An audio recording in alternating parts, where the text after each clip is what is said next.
talk about graphing absolute value. I'm going to take us through graphing what we call the parent function first, and that is an absolute value equation that has no other values in it. No numbers that multiply, no adding, subtracting, nothing like that. So this is just the most basic form of an absolute value graph. There's a couple ways to graph. I'm going to show you how to graph using a table, and then in later videos I'll show you how to graph using what we call transformations. But right now I'm going to just make a table. And anytime you're graphing, if you ever get stuck or forget the rules for anything, you can always just go back to making a table. Plug in x's, get the y values, and then go put those on your graph. So that's what I'm going to do here. Now the thing about your absolute value graph is that it's symmetric. So the left and the right hand side mirror each other. So I'm going to try and find the middle of the graph, and then I know that the left and the right are just going to kind of match each other. So the middle of your graph is going to be at 0. Unless there's some adding and subtracting, that 0 is always going to be your middle. So I'm going to pick an x value of 0 and put that in the middle of my table because I know that's the middle of the graph. And then I'm going to pick a few values that are higher than that. So maybe I'll just go with 1 and 2, and then a few values that are lower than that, -1 and -2. And now I just go plug these in and fill out the y values. So I know that my y value, or g of x is what we're calling y here, is equal to the absolute value of my x. So for -2, my y value is the absolute value of -2, which is just 2. The absolute value of -1 is going to be 1. The absolute value of 0 is 0. When I plug in a 1, I get 1, and when I plug in a 2, I get 2.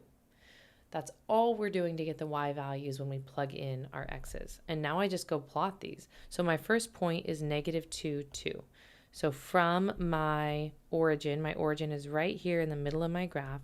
From that point, I go left 2, up 2, and I have my first point. Then I graph my second point, -1, 1. So left 1, up 1. 0, 0 is right on the origin. And then right 1, up 1 for 1, 1, 2, 2 is right 2, up 2. And you see this V. So I have an arrow that goes up to the left for the V and then up to the right for the V. And you might notice that the graph is symmetric, like I said. So the left-hand side and the right-hand side are mirror images of each other. And 0 is right in the middle like we expected. So this is the parent function graph of your absolute value function. Now, if you've got something with some other transformations in it, like this, you've got some multiplying and some adding, your graph is going to look a little bit different. What you're going to do for this one is still just make a table, but we need to figure out where the center is. When you're finding the center, what I advise that you do is look inside the absolute value bars. Inside these absolute value bars, there's only an x. There's nothing else with it. To figure out where the center is, you're going to say, what makes inside these bars 0? What number does x have to be so that inside those bars is 0? Well, x is the only thing in the bars. So I really don't have to work very hard to say, well, x just has to be 0. If x is 0, then this inside is 0. So that's my center. 0.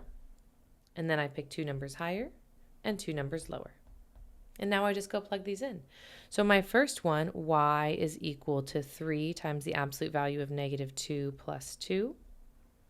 I'll do the absolute value first. So that's 3. Absolute value of -2 is 2 plus 2. Multiply to get 6. And 6 plus 2 is 8. So when I plugged in a -2, I got 8. Now we go back through and we are going to plug in the -1.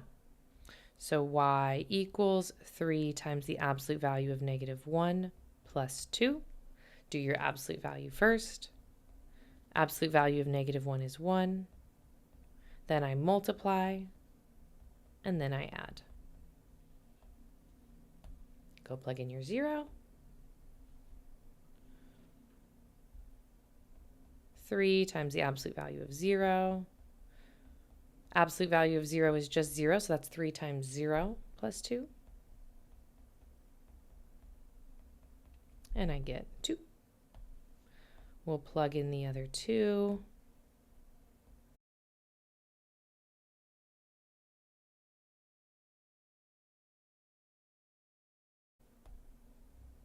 And there's my table.